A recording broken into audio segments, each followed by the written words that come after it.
Бүгін облыс әкімінің кезекті кеңейтілген алқа мәжілісі өтті. Онда күн тәртібіндегі негізгі екі мәселе өткен жылдың қорытындысы мен алдағы уақытта атқарылатын басым міндеттер қаралды.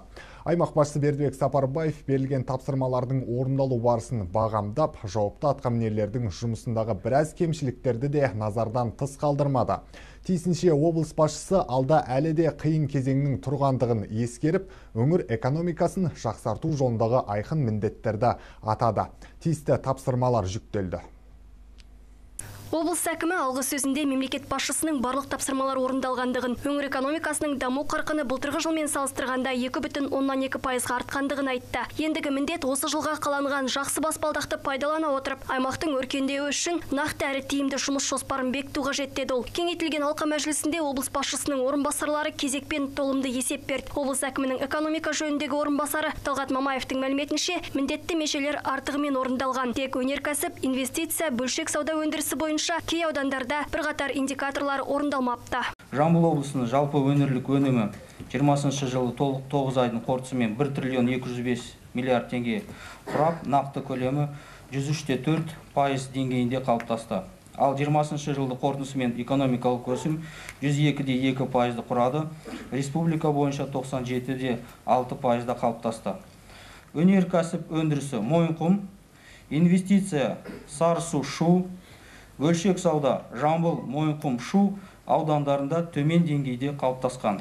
Бюджет қаражаттар 487,1 миллиард теңге құрады, игерілу 100% болды. Бұл республика бойынша бірінші көрсеткіш. Ал құрылыс саласына қатысты баяндаған облыс әкімінің орынбасары Ұлан Жазылбек өткен жылы өңірде 55,3 миллиард теңгені құрайтын 235 жоба іске асырылғандығын, бұл былтырмен салыстырғанда 2,3 есеге артық екендігін айтты. Пайдалануға берілген пәтерлердің жалпы көлемі 617,5 мың шаршы метрді құрап, айтарлықтай өсім байқалған. 2021 жылға құрылыс саласына қатысты 80-нен астам жоба бар деді ол. Алайда ауқымды идеялар болғанмен, бұл салада шешімін таппай келе жатқан мәселелер де шаш етектен. Былтыр бірқатар нысандардың құрылысы кешеуілдеген. Жер телімін беру бойынша да облыста орасан зор олқылықтар орын алып отырған көрінеді. Осы себепті атқамінер тиісті аудан әкімдерінің орынбасарларын жауапкершілікке тартуды сұрады. Талдау барысында 235 нысан құрылысына 93 мердігер жұмылдырған, оның ішінде 8 бас мердігер, құрылыс жұмыстарына 14 қосалқы мердігер тартқандығы анықталды. Ол енді өздеріңіз түсінесіздер, конкурс ұтып алаттағы басқа мердігерлерге бере салады субподрядқа. Негізі заң бойынша 3-тен 1 ғана беруге болады. Осы кезеңде келісімшарттың міндеттемелерін орындау бойынша жауапкершілігін төмендеуіне әкеліп соғатыны бәрімізге мәлім. Бердібек Сапарбаев есеп беру барысында айтылған жылу мәселесіне тоқталды. Әлеуметтік желілерде желде есіп жүрген халықтың арыз шағымы жұмыстың нашарлығын көрсетеді деді ол. Халықтың жағдайының жақсаруы бірден-бір осы сіздің қарайтын салаларға байланысты. Жаңа өзіңіз айтып кеттіңіз. 20 градус аяз болды. Бітті біздің ана жылу беру орталықтарының барлығы. Үйлердің температурасы төмен түсіп кетті. Оның өзінде де ол жылу орталықтары дер кезінде шара қабылданбайды. Әлеуметтік желілер шулағаннан кейін, мен сізге тапсырма бергеннен кейін барып қимылдайсыз. Қаланың әкімі ол ұйықтап отырған ешқандай бас ауырмайды. Сізде соны жаңа постоянно мен сізге айтқан. Қыстың күні сіздің негізгі міндетіңіз халыққа жылы су беру, көшелердің барлығын тазалау, көліктердің жүруі деп.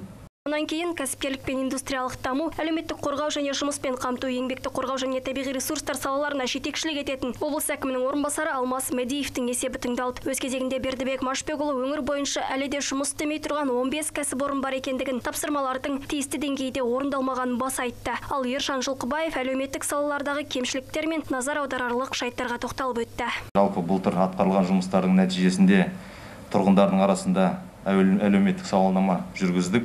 Өткен жылдың басында тұрғындардың маңызды мәселелер шешудегі қанағаттану деңгейі 62% құраса, жылдың соңына бұл көрсеткіш 84%-ға дейін өсті.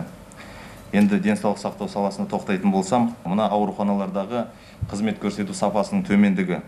Бұған дәлел өткен жылы облыс әкімдігіне ресми түрде осы медициналық мекемелердің арасындағы арыз шағым 227 арыз шағым түсті. Білім саласына тоқтайтын болсам, 3 негізгі индикатормен 20 көрсеткіш 100%-ға орындалды. Білім саласында негіз көрсеткіштің бірі ол ұлттық бірыңғай тестілеудің нәтижесі өкінішке орай былтыр төмен болды, 70-2, ол 19 жылмен салыстырғанда 20 балға төмен. 20 жылы жасөспірімдер арасындағы құқық бұзушылықтардың 109 фактісі орын алды. Атқамінердің айтуынша, халық арасында жүргізілген сауалнама нәтижесінде Тараз қаласы, Жуалы, Сарысу, Меркі аудандары әкімдерінің жұмысы тиімсіз деп табылған. Келесі кезекте ауыл шаруашылығы саласына жауапты облыс әкімінің орынбасары Берік Нығмашев сөз алды. Мұнда да өткен жылы ауыл шаруашылығы бойынша көрсеткіш төмен болғандықтан шұғыл шаралар қабылдау қажеттігі тапсырылды. Жауапты орынбасарлардың есебінен кейін Тараз қаласының, Меркі, Жуалы аудандарының әкімдері де есеп берді. Өңір басшысы алқа отырысының соңында жауаптылардың алдында тұрған басты міндеттерді атап тапсырмалар жүктеді. Ең негізгі мәселе әрине тұрақтылық. Тұрақтылық болады, егер мына еліміздің ішінде бірлік болса. Қанша дегенмен бағана да айтылды, біз енді көп ұлтты облыстардың біреуіміз. Қазіргі жағдайда барлықтарыңыз мына баспасөзден жақсы білесіздер. Біз осыған жұмыс істеуіміз керек.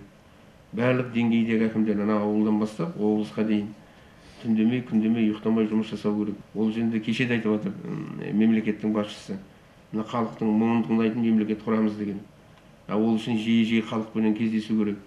Жалпы негізгі мақсат өңірдің әлеуметтік экономикасын арттыру десек, ал 2021 жылға құрылған жоспардың алғашқы үштігінде тұрақтылықты қамтамасыз ету, бағаны ұстап тұру, салық мәселесін реттеу сынды айқын міндеттер тұр. Фарида Сейілханқызы, Асылбек Жолшыбек, Ернар Сегізбаев, Жеті Ньюс.